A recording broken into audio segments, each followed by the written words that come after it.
You're listening to another Geek Pride podcast.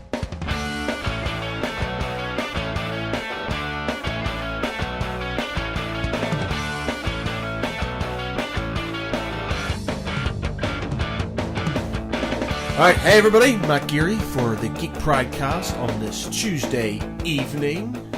We are light on members today because Michael's microphone exploded in his face. Don't know what he's been doing with his microphone, but... You should never ever ask him questions like that.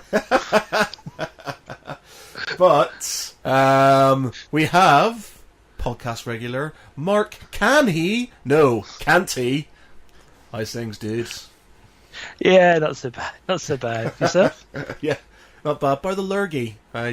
Basically, what happened is this time last week, I was at band practice, and we're all like, we're going to clean this place up.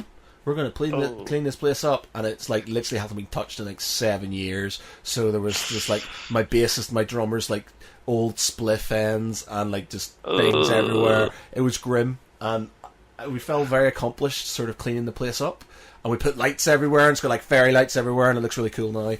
But I literally think I caught something from it because it's that bad. You probably disturbed something that's been evolving for 7 years. Yeah, probably, man. Like, it felt so dirty. It was horrible, and I've just been feeling grim for the last week. So yeah, kind of tail end of it now. But yeah, so there we go. No dying on air. Yeah, no dying on air. You know, I've got a low immune system, but it's not too bad. It's not too bad. So, what have you been up to since the last time we spoke? You've been painting any more of your Marines? A little bit of painting, not as much as I should do, really. Lots of gaming with it, mostly getting my ass kicked. But there you go. Go on then. We can dork out about Warhammer for a bit before we talk about Ready Player One. Good point. Yeah, that's a good point. Oh dear. No, I should say I'm being good. I had White Dwarf drop on the mat, and I haven't read it yet because I was making sure I was ready for the podcast. Oh, right. Otherwise, it never would have been ready at all, would I? I'm just reading another page. I have 2 boxes full of old White Dwarfs in my house, and it's just like my mate left them here, and I was just like, I don't want them. I'm never going to keep them. I don't want them. We were clearing up in the garage earlier on over the weekend, and I found like 2 boxes full of them. I was like, I'll get back to those later. There's some really good old ones. Like I remember, like some of the ones where like the Legion of Doom, the Legion of the Damned come in and stuff like that, and you're just like, wow. And like I've still got that. I've got that one. It's not Rourke's Drift, but it's something else. But it's basically the Praetorians versus the Orcs. And it's I've still got that. Oh, I've got a big thing of popcorn. Yay, popcorn! Uh-oh. This is my dinner. So that's not a healthy diet, dude. It's corny. So technically, it's one of my 5 a day, isn't it? Even though it's covered in caramel. Popcorn. What was I going to say? So yeah, who have you been playing? What have you been playing? Well, mostly playing Imperials versus Imperials. It seems that's the way around here. I got myself absolutely creamed by Grey Knights a couple of weeks back. Really? Oh, it's just one of those things where the dice hate you a little bit, and wherever you're pointed, they appear somewhere else. Because of course, most of this stuff can drop around. And I stupidly hadn't taken any psychers. So they were smiting you to death. Smiting you to death. Large lumps of smite from various problems with leadership tests and stuff as well, which is quite embarrassing when you're a Marine and they just keep on making you fail until you run out of rerolls. I played against like 9 Hive Tyrants, and they were just like smite. And I was like, what the fuck? But I was Custodes, so it was kind of alright. Yeah. But to be fair, I lost on victory points, but over 2,000 point versus 2,000 point game, we had like 5 units left on the board, and 3 of them were mine.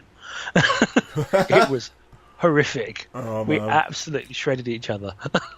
It's a good game, that, when you shred. I don't like getting absolutely obliterated. Like, I played a guy called Josh, and he's like captain of the England team for 40k, and he basically runs 7 Dark Talons.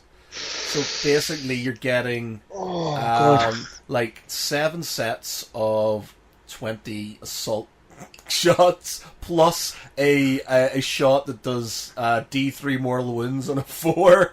So you're just like, what the and you're fucked. And you can't do anything. And you know what the really annoying thing is? Because of the way the rules are written, you can't even go underneath them to sort of, try because you can't go near their base. So you're just no. That's fucking annoying, man. So yeah, I got absolutely obliterated by him.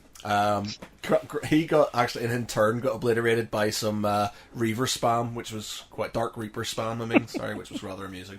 But there you go. I'm surprised you're not buying a whole bunch of new Space Marine vehicles for your, with anti-aircraft vehicles for your Space Wolves, just on principle. Well, the thing is, I thought you could just kill the guys. When the chapter approved before it came out, it was like it was boots on the ground. You kill all the guys on the ground. Flyers left, you win automatically. But they've left that out in chapter approved, so you can't even do it. They can't take objectives. But they don't. The game isn't over when you use them, so it's just like, what the fuck? Because one of my mates did it, killed all his infantry, and they're like, "Yeah, game over." And he's like, "Nope." And he's like, "Yeah, it is. That's the new rule." And he went, "Nope." And he went and showed him because it left out that last, standard Games Workshop with their rules. Let's make things completely ambiguous, and at the end, cut shit out so people. Yeah. I must say that I have actually just grabbed my copy of Chapter Approved, so don't mind me. Yeah, go towards the end, not the end, basically where the bit where it's like boots on the ground, and it leaves out the key point. It leaves out the key point about, if the flyers are still only left on the board, then it's game over. I can't remember the exact wording of it, but it's on there. So now everyone's got to wait for 2018 Chapter Approved to see if they get it right the second time round, Well, that's it, isn't it? Yeah. And the Space Wolves, when they come out, hopefully. Well, they reckon it looks like they're looking at Orcs coming along next, by the sounds of things, with all the screaming and shouting. Obviously, we've got Drakari this week. Yeah, Harlequins. Basically, this month's Harlequins, Dark Eldar, and what are they called? Death Watch. Which I'm looking forward to, strangely enough. Yep, Death Watch. And then what's left after that? Knights. Orcs, Knights, because obviously I think Knights will be next. Yeah. Because we've got new armigers, courtesy of the new box set for Forgebane. Yeah. So it's probably going to be Knights, then Orcs. I suspect you might see Face Wolves in just before we get to Warhammer Fest and stuff, I suspect. Yeah, well, I'm trying to think what's left after. So you've got Orcs, Knights, and who else? Sisters? Well, they are still teasing the Plastic Sisters for Adeptus Sororitas, aren't they? Yeah. And who else is left? Thing is, I just don't, because I think it's meant to be a box set for the Space Wolves, so it's meant to be Orcs, so it might be Orcs and Space Wolves. Might be, yeah. And something else. But we'll see. You never know until they turn up anyway. Yeah. I know that two of the guys were trying out the new Tau and Necron codexes last weekend. Yeah. That was quite brutal. That was one of those games where you just see bits of models come off the board, There's so many, like the Dark Eldar stuff looks horrible, man. There's some of the stuff in that, and you're just like, they don't even need to have full battalions and stuff. They can just have patrol detachments. Well, they benefit, don't they, from having multiple detachments, because they can have, in effect, 3 warlords with all the special rules, and then they get bonuses to their CPs for having different things as well. Yeah. So if they have one detachment of each kind, it goes up to they get +4 CPs or something like that. And if you do understand Warhammer talk, that's command points. Yep. So loads of horrible extra things to be done to you, and then if you get one from every single individual option, so there's 6 of them total they can go with, they can go up to +8 CPs. Yeah, that's ridiculous. Top of your 3 basic for a 2,000 point list. You're sort of okay, so he's just basically going to tap dance on my skull. Yeah, pretty much. Of course, yeah, it's horrible. Great. It's absolutely horrible, man. Yeah, there you go. Okay, so we've obviously both been to see it. We've both been to see the film that came out this week, Ready Player One. Yeah. First up, have you read the book? 3 times. Third time was in February just to get ready. Ah, right. And I've got Armada squared up next to my reading list after I finished my current book as well, just for the hell of it. Right. So you said Actually, no. We'll talk about your missus afterwards. You, what did you think? Not my missus, it's my friend's missus that we were joking about earlier on. Right. So, I quite enjoyed it. My missus, who's not seen it and is totally non-geeky, also quite enjoyed it. But I had obviously kind of paid enough attention to know that it's not like a strict adaptation of the book. It takes its own sort of approach to things. I can see why they did what they did, because obviously you don't really want this sheer amount of introspection and time covered that you have in the book. You have a different pacing. Yeah. But there are places where I did think they really did push it a bit faster than they should do. They did jump over a couple of bits in places where they just assumed you'd run with it in places. But I think overall I really enjoyed it. It was definitely Spielberg doing his thing with the adventurous sort of bouncing around and not cute kid option with a little bit of self-referential sarcastic humour and all that. Yeah. But I think it worked quite well. Possibly the villain of the piece was a little tiny bit too much on the scenery chewing side of things.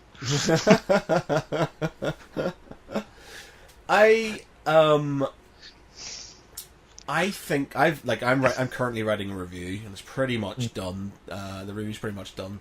But I sort of kind of went through certain parts why I think he's done what he's done. Now, the book, there is a lot of exposition on, about the world in 2045, or is it 2045? Something along those lines. 2040. Yeah, 2040. Obviously, his life, how things... His school, obviously the school's in the Oasis.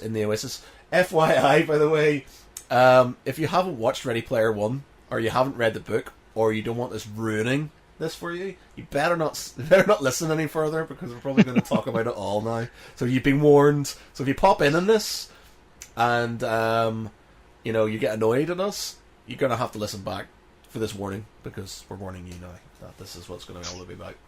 So yeah, so there's lots of stuff about his school, and obviously the school's on the Oasis, and there's like a lot about how making money and things. It's not just a case of making money and all these other things, and I can kind of see why they got rid of that. Even some of the sort of exposition around Halliday and Morrow, their relationship, it was sort of to streamline things. Like, they could probably have made 2 films out of it, but would you have wanted 2 films? I'm not sure, to be honest. I don't think it would have worked very well. There's people talking. I've seen people comment saying that they should have done it as 3 films, with one for each key, finishing in a big climax and all that. And I think the problem with that is it just would have taken too long to get where they wanted to go. Yeah. And the book itself is good as a book. The pacing's great for a book, but jumping in sort of 2/3 of the way in terms of his economic development makes him a better film protagonist, if that makes sense. Yeah, well, it's true, because he obviously, he doesn't start off with a lot of money. He has to do a lot of sort of advertising and things like that. And, it's been a long time since I've read the book, so sort of from what I remember, the first part of the book is mostly about how his limitations, in some ways, actually make him better able to find it because of the way everything's arranged. Whereas in this current one, they've decided that they want to use the races and challenges that way around, because it's obviously more engaging for people to watch big flashy races and funky explosions and all that sort of thing, rather than people sneaking around and playing video games. Well, I think one of the issues you're going to have, where they may have come up with, and this is, again, I've stuck it on my review, but licensing. Now, the first 2 quests in the book, the first one's a Dungeons and Dragons quest, and I think he plays Joust with the guy at the end, and then you have a second one which is a game of Zork. It was based around Zork, wasn't it? Yeah, based around Zork. Yeah. Now, those 2. Those aren't the licensing issue. Sorry, I'll move on to that. But those 2 are quite obscure. Now, everybody knows Dungeons and Dragons, and everybody kind of know. Well, a lot of people know what Zork is, but it's very sort of niche. And I think had they had a film where they focused it on Dungeons and Dragons and Zork, you would have lost quite a substantial amount of your average Joe who just wants to see stuff blowing up and computer game stuff, who might not count themselves as a nerd, but sort of kind of enjoys that sort of thing. And if you had basically a Dungeons and Dragons quest and then a text-based sort of text-based adventure quest with some rush trivia thrown in, then people would just be like, I don't get it. But that's the thing, with a book you have the thing where if people are interested they can go away and look, and it doesn't break the immersion. In a film there's so much less time to work with in order to keep people interested, isn't it? Yeah, well that's it. And that's why I sort of made the point. It says, does it matter? There's I am very, very, very sort of I get very annoyed when books I like don't get sort of what's the word? Loyally faithfully sort of kind of adapted. Game of Thrones, Lord of the Rings. Well, Lord of the Rings, I could sort of accept and stuff like that. Sort of. There's a lot of things where I'm just like, that didn't happen in the book, and it took me a while to sort of get over Game of Thrones because there's a lot of changes that I kind of liked, and I couldn't see why they would have changed them because it just didn't make sense. In this case, having read the book, and as much as when I first watched it, I was slightly not disappointed. I was just like, oh, this isn't like the book, but it didn't annoy me, and because I kind of grasped what they were doing. I could understand that certain things like Blade Runner's a big thing in the book, so Blade Runner and the test they do. Now Blade Runner, I'm guessing you're going to have licensing for that. There's a lot of things they would need licensing for, and there's no way they could have got that. It couldn't even be with Rush. They didn't even have a Rush song in there. I don't even think they had it on the soundtrack. But licensing would be a big issue. So think about Spider-Man and how long it's taken Marvel to get get Spider-Man back to be in his films, ages. And so it's not a case of it can be faithful to the books, because it can't, because I reckon there would have been a lot of licensing conflictions and it would just be a quagmire of red tape, and you just wouldn't get it finished. So I think what he's done kind of works because he's done what he can with what he's got. Yeah. I mean, he's... one of the things I saw discussed was obviously in the book, you have Ultraman is like the key to the end fight, isn't there, with all the giant robots and everything else. Yeah. And obviously they've used the Iron Giant because it turns out that apparently the two guys that created Ultraman, their families are actually caught up in a legal fight over the rights to the name and the property, which means that no one can license it because they both have to agree, and they're both at each other's throats in court at the moment. Right, I need to write that down. That'll go in my article. I mean, that's what I heard. You could double check it. I mean, that's something I read somewhere else. So they needed a big unit to be part of that big thing at the end, and so they turned around and looked at what Universal already had access to, and obviously they had the Iron Giant because they did the film. So they kind of worked in places around what they had to hand, But that's it, isn't it? Because you could tell there were specific things that they were using, specific genres. A lot of Xbox stuff, there was a lot of sort of... it's more modern in how they looked at it. It wasn't quite so... it had a lot of the 80s stuff, but they weren't afraid to dig out the fact that other people will be doing stuff in between. So you saw stuff from Overwatch. There's a cameo from Shepard from Mass Effect, the male Shep, in the disco scene. Where was he? He's in the disco scene when they go to the club. Because I'm listing all the things that I missed out on Shepard disco. Yeah. Because apparently there's a couple of shots. You see him walking through a crowd, and then you see him doing his infamous dance on the dance floor at one of the things. They're just with the arms and sort of swinging the hips.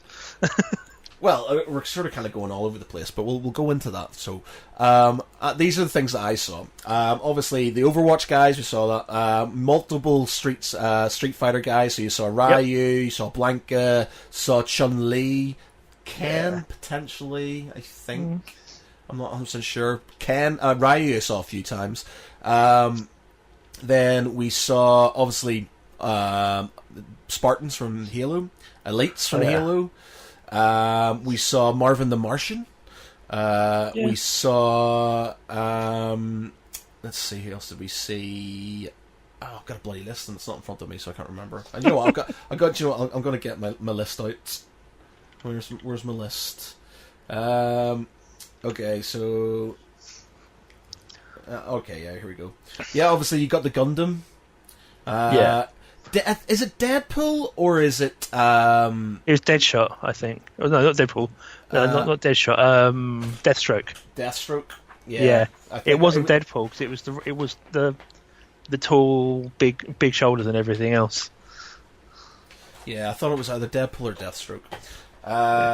You've got it's disappeared now. So you had a bit of Tomb Raider in there with Lara Croft, I think, from memory. I don't say. I saw Joker, Catwoman, Batman, Harley. Harley, yeah. Batgirl Harley. as well. I saw Batgirl in the battle scene just before the big boom. Harley. Then I saw Battletoads, Jim Raynor from StarCraft. His auntie's boyfriend was playing Jim Raynor from StarCraft. Obviously, there was the Minecraft stuff. The Akira bike, obviously, the DeLorean was in there. Mecha Godzilla. Of course, but that was just an awesome thing to have in there, and they managed to keep that from the books. Yeah, Mecha Godzilla. You had the pulse rifle from Aliens. What's her name? The last was the one who drove the Akira bike. What's her name? Artemis. Artemis, yeah. Artemis. Then there was the Lancer from Gears of War. Obviously, the holy hand grenades. Yeah, the hand grenade was worth it. and this is an amazing one. And I thought I was probably going to be the only person to get this because nobody has probably watched this film. Do you remember the film Excalibur? Yep. Yeah. The magic words are the words. I knew I recommended them. Yeah, it's the spell that. Yeah. Organa be fud. Yeah. Off the envy. Because I've watched that film so many times as a kid, partially because when you're a teenage kid, there's lots of boobs in it, but it's about knights and stuff. Yeah, there's knights in it and stuff like that. But there's one that you didn't get. You know the box that the orb was in. Yeah. Did that look familiar? No. I had to go back and look it up because it was one of those things where it looked familiar and I went and dug it out. It's the box that they brought the Mogwai home in Gremlins. At the no way! Oh, brilliant. With the string handle and stuff. Box, Mogwai. I'm writing these down. Mogwai. Wow. There's so much. And I'm pretty sure if you go back... There's gonna be loads more that you've missed. Obviously, there's Godzilla, and then there's the T-Rex from Jurassic Park, and stuff. Then, of course, Daisho when he jumps in with his jumps into the battle. Of course, what did he jump off of? He jumped off the loading ramp of Serenity. No, was that? Did you not notice that? I was sitting there kind of going, I recognise that from Serenity. Yeah, no, it was off the front loading ramp. Because of course, in the book. That was one of his ships, wasn't it? That was one of Parsifal's ships in his fleet. He gets killed in the books, doesn't he? That was Sho, not Daito. Sho was the little kid. Yeah, Sho. But he was a bit old. He was older in the books, but he was one of the ones that got killed at the same time as they went after Wade, wasn't he? Because once they figured out who he was. Yeah. And I think they decided that they just they were going to keep the famous five all the way through this time round instead. Yeah. Plus, if they wanted to make him a kid, if they started killing kids in a Spielberg movie, I think he'd have to go and hang his beard up somewhere, wouldn't he? Yeah, big time. What else? There was there was something else. You said it. Oh yeah. The shuriken he throws is from Krull. Oh, the glaive. Yeah, the glaive from Krull. Yeah. So there's loads, man. It was just sitting there, and I was sitting there trying to not miss stuff. And I feel like I gave up on that. I think I'm going to go back and watch it again this weekend because the other half's away. And I know that she wouldn't put up with it a second time round. And then I can just sit there and nitpick stuff. Yeah. But because I've got an unlimited card, so why not use it, Yeah, why not? Why not use it, eh? But, yeah, I loved it. I actually loved it. I actually gushed slightly. I just sort of, I know, part of me was slightly sort of unsure.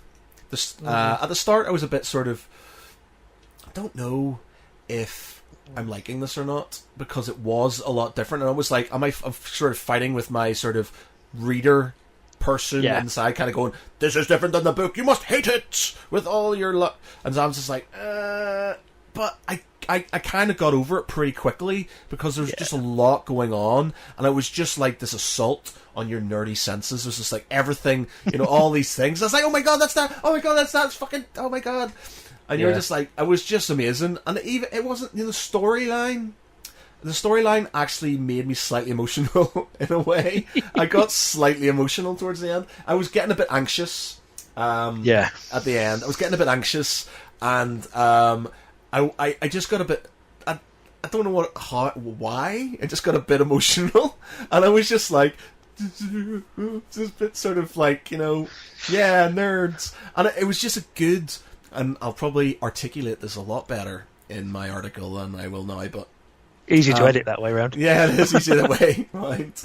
But it felt to me like there was a lot of lessons, right? So you had the lesson that it showed geek culture in all of its sort of multicolored spectrum. So you had basically, you had the friendship, and you had, competition, but you also had addiction, and you had sort of, knobheads, basically, trolls and things, and you had you had people just, you had the whole spectrum there, so you could see why, and you could see the whole sort of, what it is to be a geek in a way, and but they also didn't try and stereotype them, because because when especially at the end, towards the end, when you see people running around all tot up in it, and that big scene at the end with everyone coming out. There was no theme to it. There was men, women, old people, younger people, stay-at-home mums, tracksuits, weird cyberpunk type gear stuff, and it was just a random selection of all these different people that were all kind of unified by the same thing.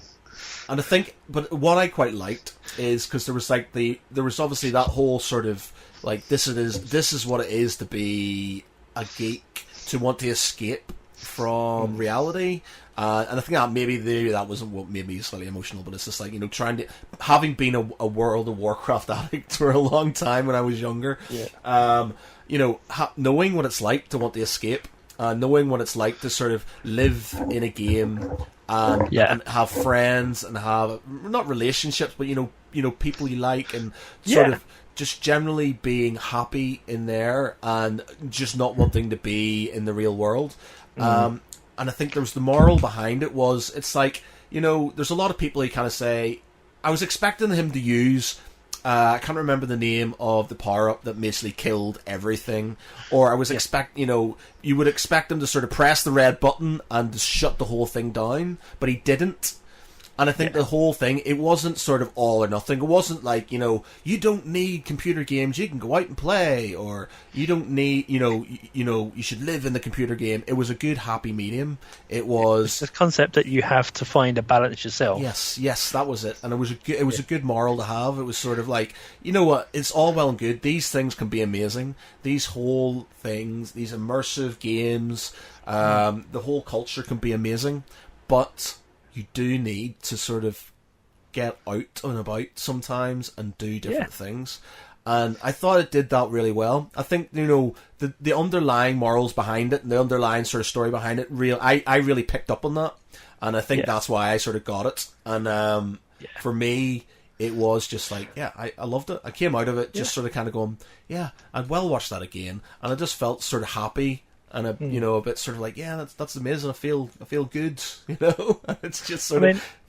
I didn't really do World of Warcraft, but I had some experiences with City of Heroes. I don't know if you remember that. That was that lasted for a fair number of years. That was a superhero themed MMO. Yeah, I downloaded that on my Xbox recently. I haven't played it, but I heard about it. Well, City of Heroes is all dead now because they NC Soft killed off all the servers and stuff. Right. There's a few tributes to it, but I mean, I had a really good time in it. I sort of jumped in and out of that from when it first came out in beta over in America through to when it went down, and I've got a couple of friends into it, and I made a friend or two through that I still stay in touch with even to this day, which is, it's quite cool in its own way. So, as you said, that community kind of thing was there for me to kind of attach to.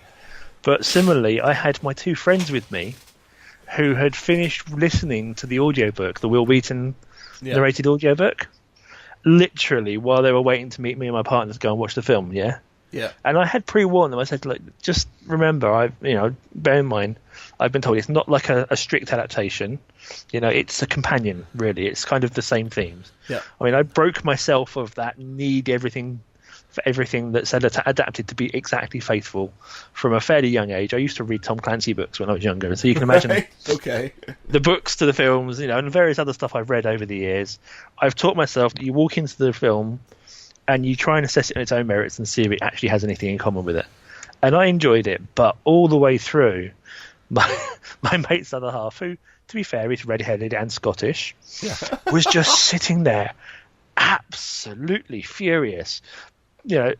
Luckily she was fairly quiet. She was obviously mainly talking to him, but she was picking out all of it. But that's in the wrong place, and that shouldn't be there. And why is it there? And what happens there? And and it was just like we came out, and I was just like trying to say to her, you can't. You need to understand it's not going to work that way for various reasons. She said, but it was different. I know, and that's it. And if I can kind of understand, because if somebody destroyed a book I love, and I love that book, it's a big massive thing, a part of my sort of geek sort of what's the word, tapestry. If there was the Matto tapestry, Ready Player One would be up there, sort of like me, sort of like very biblical, sort of kind of like that. Ben Fee handing it to me, read this book, Matt. So I'd read Ready Player One, and that sort of kind of went, oh my god, this book was written for me. And I just feel like it's everything I've ever wanted, and it was just like, I felt like that he just reached inside my mind and found everything that I wanted in a book and put it on the page. And so I understand that, I should, by all, right, be really annoyed that this film is pretty much a shit. It's like it's by name only and sort of main themes, but pretty much there's not very much in the book that's in the film, really. And 20% overlay, I'd say, but not always in the right order. Yeah. And I didn't bother me. It didn't bother me. I thought it would, but I got past it really quickly, and it was just because, like you said, it was a companion, and it made such a good job. And I could understand why they wouldn't have done certain things. I went into it understanding that there's no way they're going to be able to get a lot of these things because of licensing issues, and I know they're not going to be able to do this. So I just wanted to be as best the film it can be for what it is, and they nailed it. I don't even really like the bit, Mar at the end in the book. They go to Morrow's house and he gives them all this equipment and he helps them fight the battle and stuff. But him giving them the sort of giving Wade the being Ask Jeeves. So he's Ask Jeeves effectively, isn't he? Yeah. And he gives him the coin, the level up coin, and I thought that was amazing. And, I thought that was such a good idea. And I didn't even think when he gave him the quarter. Because you think about it now, a quarter, obviously it's an extra life, and you didn't think about it, but that was really good. I really enjoyed it. I do think they should have used Simon Pegg more, though. I really wish that they'd found a way to play it around and had to give him Ezog more time, whether it was in the club or whatever else. But I can understand why they did the way they did. I just wish they could have done. Yeah. I think it's probably the biggest regret I have about the whole thing is they didn't use him more. Well, he played he did the voice of the but I think the thing is, I think it's a case of if you add too much, you're going to start sort of overcooking it slightly, and then you're basically moving on to sort of territory where it may get bogged down in stuff that's not really that important to the main theme of the thing. Like, all the stuff that I think they stripped aside, all the exposition and, all the stuff at the start, all the school stuff, all the things like that from the book, I don't think did it any harm. It didn't do it any harm, and I think I think for what it's done, I think they've done a good job. It isn't the same, and it is. And I think I say this in my review at the start. If you go to see it to get a loyal adaptation of the book, you're not going to get it. You're going to be very disappointed. If you go in with an open mind and accept that it's it's a I can't even think of the words. It's like an overlay. It's like it's sort of like it runs alongside the book basically. Yeah. It's a new sort of adventure with the same characters effectively, but it's amazing. It's like when I get over Game of Thrones. Like once I got over the whole it's not going to be a book thing, I really enjoyed it, and I could enjoy it, and I think in the same way, if you can get over that, then you will fucking love it because it's just so. It is like if you haven't read the book, you're going to be fine. If you haven't read the book, it will be a film. It'll be like me reading the book. It's going to be a film that they've made just for you, especially if you're more, a younger nerd or a younger geek who's grown up with certain things. Because there's so many references to modern, sort of contemporaneous, sort of geek culture in there, and you're like, oh my god, and you will literally just buzz off all of it. There'll be so much that you can go back and pick up on. So yeah, and the Shining thing, which isn't in the book, was awesome. It was so good. That was so well done, wasn't it? Yeah. And it's like you could just see when you saw H wandering off, you're like, don't go with the ball, don't go. Don't do it. It's a really bad idea. Yeah. But I mean, I think the thing that the thing I would say is for everyone to remember that the original book was released back in 2011. Yeah. And it was being written before that, so it's 10 years since that book was released, and yes, it's not the same, but Ernest Cline was still involved. He still gets script writing credits and everything else. It's but it's the same concept, the same idea. It has the same heart, but it's written for a different medium, and it's Ernest Cline with contributions from like Steven Spielberg and all this other stuff. So I think it's a different approach to the same idea. It has the same effect, as you said to people, if they can get away, if they can separate it from the book. It's like watching. It's like watching Batman the Animated Series. Yeah. When you grew up on the '60s version of Batman. Right. Yeah. It's a very different. They both have their nods to geek culture. They both come from the same roots. They have the same kind of ideas, but a very different voice. And you don't have to love one and hate the other. You just have to accept that, in the same way as a lot of us have had to accept over the years, that the creator gets to sometimes reinterpret things, but you've got to look for the positive in it rather than getting hung up on what's different, because you'll never get anywhere then. Well, that's it, and isn't it? You'll never enjoy anything. You'll lose all the good bits. Because you're so busy being. See, if you can my issue is I can understand why people get angry if it's just change for change's sake, and it's like there's no sort of, there doesn't seem to be any reason behind it. So changing things in Game of Thrones, like names and certain things that have gone on, and not having certain characters in it, seems slightly annoying to me because there's no real reason why they shouldn't be there. It won't sort of break the story as it is, and in certain ways may enrich it. But in this case, because you have so many geek references and there's going to be so much red tape around them, that you have to accept they need to go with what they've got. So basically, whatever they've got in their catalogue, they've used, and I think they've done a good job there. I'm not a massive race sort of guy. I would have enjoyed a Dungeons and Dragons quest at the start as well, but I thought the race thing was good just for seeing the different vehicles, and I think that got them to the point very quickly.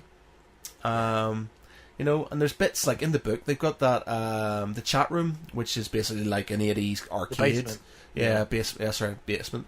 And I think, if they put that in, would it have done anything for it when they can just kind of, it would have slowed it down slightly. I think the speed and the pace it had was very good, and it didn't bog it down, and you got a good sort of feeling. Now, there's a lot of people who, I don't care, I don't mind about long films, so I could happily watch another hour or so of it and stuff, but, as it was, for a general sort of beacon of geek culture and stuff, I think it was a good thing, and I really enjoyed it. I think, if I was to sort of give it a star rating, I'd probably give it 4.5. About right, yeah. But just think, we might get a director's cut as well. No, that's it, isn't it? Yeah, exactly. So you go, and then it just made me want to go and read the book again. So, and my brother, I bought him the book years ago, and I was like, dude, you need to read this book. It's amazing. And he was just like, yeah, okay. And he stuck it on the pile of books that he's probably been bought over the years. And now that he's seen the film, he's like, yeah, I'm going to go back and read that book. And I said, because it's completely different. Well, not completely different, but it's sort of, there's a lot of themes in it which aren't in there. Yeah. And, so you should go back. Yeah, I mean, the thing is, a book has so much more time to work with and so much more space. You can have lots more layers and subtexts, and you can jump backwards and forwards within it and have people literally go back and reread bits. So you can play around with things a lot more subtly. With a book, you have the time and the space, and you have an unlimited effects budget. And as you said, no licensing issues, really, because most people won't. For something like that, they're not going to bother about it. Yeah. But with a film, you have to lead people by the nose to some extent, and you almost, especially when they're going for the pop culture side of things, there are times when their impulse is just to grab you by the collar and smack you around the face to make sure you noticed, and to keep you moving. And you have to for some people, don't you? Because some people, they don't really get it unless it's slapped, it smacks them in the face and it's rubbing all around in their face to get their attention. And, look at the screen. There's a lot of slapping and things getting rubbed in people's faces. With geek culture stuff, I'm an older geek. I'm 41 now, so a lot of the stuff in the book they're referencing, I remember growing up around or seeing on the TV and stuff like that. For younger people, it's kind of cool because the 80s is cool, but they don't. With the book, they can go and look stuff up. We've got entire wikis full of stuff for people reading Ready Player One. When you're in the film, it has to be, look, this is really cool. Right, on to the next thing. Yeah. I agree. Oh crap! I was going to say something there, and I can't remember. I got completely sidetracked in my mind. I saw your Batfink. Is it Batfink? Yep. Batfink. I saw Batfink, and I confused myself, and I was like, "That's Batfink," and I completely forgotten what I was about to say. Instantly, I think about it. Have you got Netflix? I do have Netflix. Have you seen The Toys That Made Us? Yes, fucking amazing. I was watching that. I finished watching it before I went Friday, Saturday, and I was just like, there must be more episodes of this. Thing is, looking back, it's like some of those old Star Wars toys are proper shit looking, aren't they? You look back and you go, oh shit, I love them. And the He-Man as well. I mean, I was thinking, like, seriously, we bought those? We bought it because it smelt so bad that you wanted to throw it away? The guy, the guy who invented He-Man, and there's obviously a bit of dispute. Yeah. He was amusing. The guy, the artist guy, he was just like, he was a weird. Unapologetically, look at me. I'm weird, but I'm cool, and I'm working with that. Yeah. Oh yeah, I've just remembered what it was. There was a few bits that are obviously the same as the book, and they were exactly as I imagined them to be. Like the bit at the end when he's in the big room. That's what I sort of envisaged when he was sort of, I don't know what it is, but I looked at it and went, holy shit, that's come from my mind, that's on screen. I was just like, and that really sort of kind of helped me, made me buzz a bit, because I was just like, wow, that's exactly how I imagined the whole thing. The battle at the end as well was very close to how I sort of kind of saw it, though in my mind's eye I was slightly further back and I was looking at it sort of like lots of guys sort of coming in and piling in and stuff. And yeah. There's the whole thing where it's all quiet. And like, and you just hear, and the rumble starts to come up through the subwoofer, and it's like, oh look, there's a big wave of cloud, a big cloud of darkness coming up from the horizon. I guess they paid attention after all. Yeah, man, brilliant. That whole thing, just like all like them all flying into each other, attacking and stuff, and just sort of giving everything up. That was it. There's like giving up. They could zero out everything just to sort of kind of fight for the Oasis. And I rock when he gets his arm ripped off and he's running away, scooping up the coins as they come out of him. That's just like and then he's just running away as the bomb goes off, and just not quite making it. That guy, the guy, oh god, names. I-Rock, yeah, because he's not in the book. He's in the book. He's in the chat room. He's that lurker, isn't he? He's the lurking.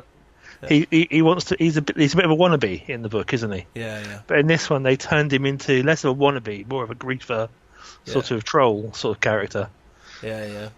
Yeah, it's just like when he loses his arm and all the gold's fucking like going. Yeah, exactly. And he's running around trying to scoop up the coins as fast as he can. Yeah, it's come straight out again. Yeah, really amusing. Yeah. So that loved it. I'm not, I didn't sort of come out of it raging. No, I can see why some people might be slightly upset, but again, I would say to them, there was no real other option. You were not going to get a book like the book. One, because, like you said, it's like 10 years, nearly, after, obviously, from when he started writing to when it was released. And, they need to enfranchise people who aren't into that sort of thing completely. It's more inclusively wrote for people his age. Yeah, exactly. With that book. And it grabbed a lot of other people as well, but also, I mean, there's something I was reading the other day which I didn't realise, which was I can't remember the name of it. His screenplay was the one that they filmed about the guys that were trying to steal the Phantom Menace, the early cut of the Phantom Menace, for their mate that was dying, going back into the 90s when Star Wars first came back out, and he'd written a treatment for it that got filmed. It didn't quite come out in time; it came out late. But even when he was writing screenplays instead of novels, he was writing geek stuff that talked to people. Yeah. Have you read Klein's second book? Because I've heard Armada. Yeah.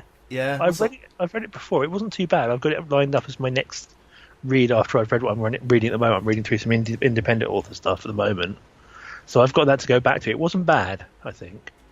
So I'm going to go back to it now. What's the premise on it? So the premise is you have a kid you have a kid sitting in class that suddenly everyone starts freaking out. He looks out the window and there's a UFO. And he recognises the UFO because it turns out that it's something that he's a big player of this online sort of space shooter. Yeah. That's all about defending the Earth from alien invasions. And it turns out that it was basically the Last Starfighter type of thing. Oh, I was going to say that. This, and it's the alien armada they've been killing is actually there. And so suddenly all these people that have been playing this video game are getting grief about it. They're in the core of defending the Earth with all these skills they've learned against an enemy they've learned to fight because it was real all the time. Okay. Right, okay. So I heard mixed things about it, so I wasn't sure. I think from memory it wasn't quite as solid, but I want to go back and have a look at it now. Sort of, it's been about 4 or 5 years since I read it, so give it another try. Yeah. The Last Starfighter, no, that was a film. That was classic. That was absolutely classic. Oh. But I mean, I actually had a really good geeky weekend anyway, because I also finally managed to catch Pacific Rim 2 on Sunday as well. What's that like? Because I've heard some really bad things about that. It's actually a lot of fun. If my other half enjoyed it. There are some places where it is unashamedly trying to push things a little bit too hard. And John Boyega and Scott Eastwood are seriously needing to work a little tiny bit on the people on the script editors to stop being quite so blunt about things. Right. But they carry it fairly well, I must admit. The effects are as good, if not better, than the first one. And there's some unashamedly geeky nods, like of all the places that could have to get leveled by giant robots and monsters in the finale, it had to be Tokyo, really. Really? Yep. Absolutely. All that stuff you've seen in the trailer. Yeah. There's so much of that is basically all from the last 5 15, 20 minutes of the film. Right. And they've kind of ripped whole bunches out, not necessarily always in context, but you've got throwing robots and monsters through buildings and picking up cars and chucking them at each other, all this sort of thing. It's just it's bubblegum, but it's enjoyable enough. It's big and it's loud and it's brash, and they have insert big stirring speech here in places. A couple of places it's taking the mickey a little tiny bit, but it's doing it with a bit of a nod and a wink. But it's fun. Okay, cool. I'll give that a whirl then next. I think my missus, I don't think she's that interested. She wasn't interested in Ready Player One. She can go and see that on your own with your mates. And I was like, all right. And yeah, I don't think she'll be interested in Pacific Rim either. She's just, she went to see Peter Rabbit. It's just like, I want to see Peter Rabbit. Talk about soulless cash grabs. Yes. Oh, what's his name? Irish actor played Hux in Star Wars. Ginger-haired fellow, Domhnall Gleeson. Gleeson. Yeah, it's like he always seems to play. He's getting a bit typecast at the minute as being a bit of a bad guy. Or bits Which of is a shame, because yeah. he does quite well in another one. I mean, you've watched About Time, yeah? Yeah, mate, that was so good. Yeah. And obviously Ex Machinima. Ex Machina, yeah. Yeah, Machinima, yeah. And that's an amazing film. Indeed. And stuff. Yeah, he does. That the time one. That's really good. It's quite sort of quite. That was like as a touchy feely film that stuck in as a genre film at the same time. I thought, which was quite amusing. He was also in obviously Black Mirror. He played the one where he's killed and I am so bad with names. The last he played Peggy Carter. Hayley Atwell. Yeah, Hayley Atwell. She obviously gets all of his memories, stuff from the internet, and puts it on into this sort of like body. And it's him, but just as artificial, and it's weird, but it's really good. I will have to look at that. I've watched the most recent Black Mirror, and I've watched the first couple, but I kind of missed a bit in the middle, so I might have to catch up on that. I mean, the last lot of Black Mirror was very good, admittedly. Yeah. Slightly screwed up in places, but it is Black Mirror. Yeah. But I just need to play catch up, I think. That's definitely one worth watching. That is definitely very good. Yeah. Right. Okay. Well, it's been an hour. Well, not over. Jesus! It's not well over. I was going to say. I was just like, shit. There's no way we can talk about Ready Player One for an hour. We're gonna have to fill. We're gonna have to fill it with Nope. Games Workshop talk for a while. Managed? Yeah, we did. I've got a tournament coming up. Just on a random. I've got a tournament coming up in. I was meant to do one in April, but I've got to go to my girlfriend's daughter's birthday trampoline party instead, so no playing with toy soldiers, just jumping around on trampolines instead. No breaking elbows or anything else like that. No. I've got one in May. I think I've got it on there in May. I'm kind of gutted because the one in April was an escalation one. So you started off with 500 points, and you went to 1,000. Then it was 5 games, so you could start off with 3,000 points, end up with 3,000 points, and I would love to have done that. But there's no way she wouldn't let me do it. Life gets in the way, man. Life gets in the way. It does. I've not played much 40k competitively. I tried it a little bit. Sometimes the players aren't that great. What I do love playing competitively is X-Wing. Oh, right, I must admit, I love that. There's such a great community. I mean, I've got a few guys that I get in touch with, and where I live, X-Wing is really competitive down this way. So even when I don't play, I can watch and enjoy it's a little bit more limited in how you play because it's all template based and everything else. Yeah. But it brings out so much finesse. Yeah. And some of the guys that I know, that I'm lucky enough to be able to call friends, are so good at it and they're so applied to it. And I get to go along to one every now and again.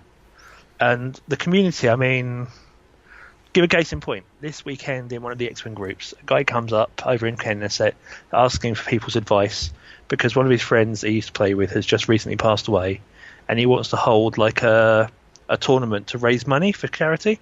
Yeah. So he puts it up at 8 o'clock on a Sunday night, yeah? Yeah. Within an hour, 25 people have applied, and including some of the people that make sort of extras and things like that. And he already had basically, and some of the gaming groups, like the pilots groups, and he's already had like 8 or 9 offers of people that say, well, we'll arrange swag and prizes and stuff to go in. As and those 3 or 4 people have been suggested that might be able to help him find a venue. Oh. And then one of my friends who runs a gaming centre called War over in Bromley. Okay, yeah. He pops in and basically just says to him, I'm 30 minutes away from you. Give me a call and we'll arrange times, but you can have the use of the shop for free. I mean, he runs 120, 130 person regionals in this place, right. Yeah? Yeah. I've been there. It's manic. He gives him the shop for free. He says, no, so nothing, everything that's raised will be there. He'll help him organise it and promote it and everything else, and he'll throw in prize support. Wow. So within 2.5 hours, the guy's gone from, I'd like to run a tournament, to having anything up to probably, by the time they finish, he's probably going to end up with 2 or 3 grand's worth of prizes to put in, and a venue, which runs regionals and everything else. And all he's got to do is pick up the phone this week and talk to him and get it all going on. So probably I'll be going up to Bromley in May, probably the bank holiday weekend, to play in that and trying to drag a couple of friends. And the people that are going there are people who have been world champions, European champions, British champions. I mean, not this weekend just gone, the weekend before, they had the British tournament, the British Championships up in Birmingham, yeah? Yeah. Biggest X-Wing event ever. 508 people playing. I saw some of the photographs from it, actually. Yeah. And the next day, after they made the cut, they had what they call the hangar bay, which is like for the people that have turned up for the weekend but didn't make it through to the cut. Yeah. And that was the second biggest ever, because that was like 450 people. I've got loads of X-Wing. You can kind of maybe see some in my things, but I love X-Wing. I love Armada. I kind of prefer Armada, to be honest, because I like the bigger scale of it and stuff. But it's just like, every time I see X-Wing, it's only like a couple of ships. It's only like 2 or 3 ships sort of fighting each other and stuff. And I kind of was like, it kind of takes away from the whole big battles and stuff, Oh, they have epic play as well. I mean, you've got, obviously, the change of scale. You have still got, the Raider, you have the GR75 and everything else. You've now got some of the other bits and pieces thrown in as well. And I've had some pretty cool games at large scale, which are quite amusing. And I found Armada, I liked it. I had to stop myself because I was going to get hooked on it and I was spending too much money already on it. Yeah. But it's a very different approach. It's a lot more thinking ahead, because you have this whole thing where you have the stacks of counters and stuff. With X-Wing, it can literally the whole game can turn around in like 5 minutes. All it comes down is someone making the wrong guess with their dice suddenly hating them. And they can go from being sort of 45-20 up to being like 125 dead. Yeah. And I mean, I've seen people run absolutely beautiful 2 turns, and hunt down and separate out and kill off one of the ships in a 2-ship list, and then lose their little ship, and then screw up, flip the dice over and go, oh crap, and they've flown an entire ship with no damage at all off the board. Just because they've done everything and then they've done it and they haven't double checked it, and they flipped over and they've just gone shit. They just lean across, shake the other guy's hand, say, "It's yours, man." Grim. But they people don't. You can imagine that. I've seen it in 40k games where something like that happens, and someone will argue with the judge for 10 or 15 minutes, trying to justify why a decision they've made should be reversed. In this game, they're like, well, damn, I screwed that up, didn't I? Right, I'm going to go over there and watch these guys play. There's not as much... Let's go and see that. The thing about 40k, not as bad in the 8th edition because it's not as cumbersome, but there is a lot of sort of like rules lawyering, and there has been times where like somebody's kind of played a move and went, yep, you can't do that. I'm just like, surely you can, and then it's like, nope, and then I've had this like, I'm going to have to ask. I don't want to be that guy, but it's just like, I just don't see why you wouldn't be able to, and then it's, being against me and stuff. Like some guy was running orcs and he was getting like multiple feel no pains, and I was just like, you can't do that, and he was like, yeah, I can, and I was just like, no, you can't, and then apparently he could. So I was just like, there you go. So yeah, but I mean, I love 40k. I've been playing 40k since sort of 17, 18. I kind of dallied with Rogue Trader. when with a friend when I was even younger than that. In fact, I've got a copy of Rogue Trader here, because I picked up one of the reprints they did. Oh, okay. And I love the setting, and I love the game. I love it a lot more than I did in 6th and 7th edition. I basically stopped playing for most of 7th edition. It was doing my head in. Yeah. And I've fallen back in love with it properly with 8th edition and all. But if I'm going to have, if I had to pick a game to just have a chill out with some friends and just have a laugh, I would take X-Wing every time. Oh, okay. Because I just find that it's not without its own faults as it is at the moment. This with the FAQs and stuff, because the stuff that they issued 5 years ago is now interacting with stuff they've issued now, and all the FAQs, and there's like a decision tree you have to follow that you can follow now to figure out how certain things interact with each other, because they've layered all these different upgrade cards and pilots, and they now have like state cards that you can flip over and all this sort of thing. And that kind of sucks a little bit sometimes, but for a pure experience and for the people that play it, I find every day of the week, I would rather be in a room full of X-Wing players than 40k players, because 40k players can be very well. Yeah, they can be very. Some of them can be a bit whack, and it's not even whack. It's sort of. I think when you're in a tournament, I was talking sort of some of the guys in the 40k group about this, and it's just like, what is whack, and some people were just like people who in tournaments and stuff, and that's just like, I don't think they're whack, because it's not winning at all costs. They're just winning because it's a tournament, and if they optimize their list to a point where it's very good and hard, then that's just the way they play it. Now, I don't do that.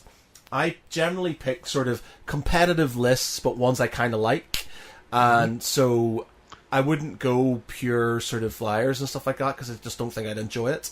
But because of that, I generally end up in the middle of the table, and I generally play people who are on the same level as me, and I enjoy it, because I'll have one game where I'll play the guy who wins the tournament, basically, or the guy who comes second, and he'll absolutely obliterate me, and then from that point on, games-wise, I'm doing quite well, or I'm enjoying myself, because I'm playing at the same level as certain people like me and stuff, so it doesn't bother me and stuff. And I've had some amazing games, but conversely, you do have I played an orc guy, and in a tournament, and he was just moving because he had this big chunks. Now, I liked the game. I liked the game because it was Custodes, and I didn't have that many against this literally hundreds of orcs. Yeah, hordes. He just hordes, and he just ran at me, and that was good in that way. But there was certain things that was slightly annoying me, because he was taking ages because he had so many guys to do things. But towards the end, when I was sort of thinking, he was getting annoyed at me for being slow. Yeah. And then I was just like, I'm not being slow, I'm just thinking about my moves. And it's just like, and be honest, you haven't exactly been fast throughout this game. It took about an hour and a half for one turn because he had to move everything. And so you get that sort of thing, especially towards the end when people are like losing, winning, and it gets a bit sort of tense in certain cases. Yeah. But you get some really amusing players. I played this orc guy once, and I completely annihilated him, but he was so good about it, and it was just like, he was playing it like he should. He was just like, lots of orcs, lots of random stuff that he wanted to play, and it was just hilarious, because it was just doing random stuff, and I thought it was a brilliant game, because it was just like, it was just amusing to watch it all, and I enjoyed it, I've played some good games. I mean, as a Crimson Fist player, I'm always going to want to play orcs if I can, because it just fits thematically. You get to make all the bad jokes. Yeah. But I've done a couple of tournaments, not for a little while, but there's one I did in my first game. I came up against this guy, and he was playing Dark Angel, so that was going to be an interesting match anyway. He said, "Look, fair game. I need to open this up to you." He said, 3 hours ago, I finished my second bottle of rum. And I just looked at him, and he was shagged. He was absolutely screwed. He was still so drunk it was untrue. He actually, at one point, I honestly thought he was going to fall down and take the table out. Oh, no way. Because he was hovering over doing stuff. So, there was places where I just had to give him do-overs, because he quite obviously didn't have a clue what the hell he was doing. And it was like, do you really want to do that? He was like, but it's a tournament. I said, yeah, but dude, I can't bring myself to not point that out to you. Yeah. And it was actually a really fun game, but Well, that's it. Conversely, in the same tournament, one of my friends had a game against a Chaos player, and the guy just bulldozed him and bullshitted him, and he just didn't give him a chance to think. He called over. He was trying to call over a judge, and the guy waved the judge off. And because he was obviously a regular, he knew them. The judge just walked away, and my mate got to the end, and my mate actually sold his army after that because he couldn't be bothered. He couldn't bear to play the army again because he just felt so frustrated. The guy had basically, when he went back over it in his mind and started checking stuff, the guy had just fudged rolls, re-rolled stuff he shouldn't have re-rolled, and just bulldozed over him, and he got so bloody bludgeoned about it. And that typifies the two sort of negatives I've encountered. And I've had had really good games as well, but there are times when one person can sour an entire weekend without even trying hard. Yeah, just by being who they are. You do get people like that. Now, I've played a couple, and I make a point now. Like when I first started, if you're intimidated, you can get bulldozed quite easily. But I got to the point now. If I don't understand something, or I ask to see it, and I'll say to them, look, I don't want to be that guy, but I want to see that rule. And they have to show me. And conversely, I make mistakes all the time, and I make mistakes all the time. And guys can you do that? And I was like, yeah, you can. And then I'll check the rule and go, oh no, I can't. And that's fine. It doesn't bother me. And it's just and I'm happy to give people, if they've for example, even in a tournament, if they've sort of started another phase and went, oh shit, I was meant to move that guy, I'm happy just thinking, that's fine. Move the guy. It doesn't bother me, man. It's just sort of like that. It's just when you do get those guys who's like, I'm a fast roller, and then they're rolling fucking dice everywhere, and they're like, yep, that's a hit. It's like, whoa. Stop. Yeah. Yeah, and it's just like, don't do that. Because, I don't know you, and as much as I like to trust people, I don't know if I trust you, so just throw them normally. Let me see. Yeah, and it's just and it is annoying. And there was this one guy I played, and I felt kind of tight, but I think he obviously had, and he might have had some sort of, how do I say this without sounding like an absolute, I'm not going to say...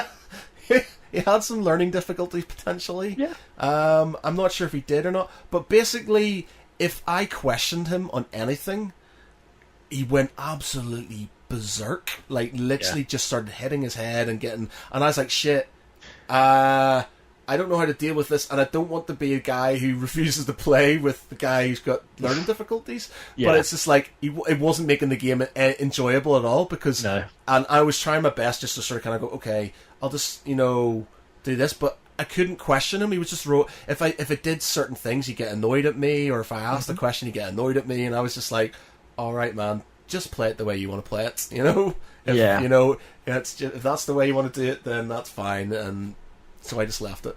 But yeah, I can understand. I can understand there are, but generally, I would say 3/4 of the games I play are good.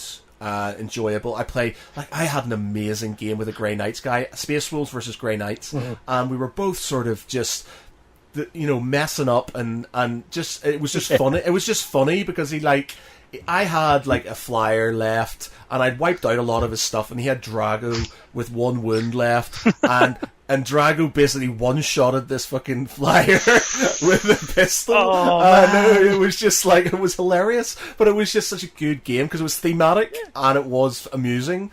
And when you get somebody who's quite close to you in that sort of way, you enjoy the games a lot more. I enjoy close games. I don't like games where you get where either the dice get sort of, I had a game where when I was playing my Custodes, and it wasn't because of what I was doing or what the other guy was doing, it was just, I was just rolling ones all the time, and I literally didn't make a charge, I didn't hit anything, and my first turn was just a write-off, and after that point, I just gave up, and I just went, I'll just do whatever. So I played the game, I didn't sort of but I was just I can't do anything.